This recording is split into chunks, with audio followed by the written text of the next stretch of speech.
plastik putih, plastik kuning, plastik... Buat masa sekarang memang ada masalah sikit kenaikan harga. Bila naik harga, barangan pun macam plastik semua dia naik harga mendadak. So bila dah naik harga, mereka nak jual balik, kadang-kadang mereka nak buat set tu ke nak jual. So diorang rasa susah. Disebabkan naik harga, kadang-kadang pembeli pun dia tak tahu harga tu mahal, yang kita dapat pun mahal. Diorang macam akan merungut tu mesti ada. InsyaAllah dengan support semua kepada Arif Frozen Food kerana membeli, dengan keuntungan tu kami dapatlah kongsi rezeki dengan diorang. Ada juga supplier saya semua membantu untuk memberi sumbangan bersama untuk menjayakan program ni. Kita mula food bank ini pada tahun 2016. So bermula daripada tu sekarang sudah 2026.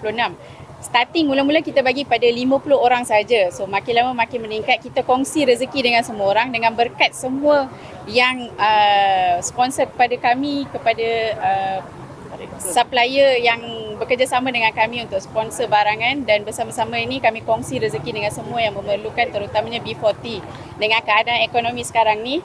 So kongsi rezeki itu kami kongsi dengan semua yang memerlukan. Barangan yang pada kali ini merupakan dia lain daripada lain, bukan saja sayuran saja. Kami ada barangan runcit, sayuran dan juga barangan frozen daripada Arif Frozen Food sendiri. Contoh macam ketam, lala, ikan, sebagainya. Ayam seekor untuk semua yang memerlukan. Barangan runcit kita ada tepung, bihun, beras, biskut, kicap, telur, satu papai dan sebagainya.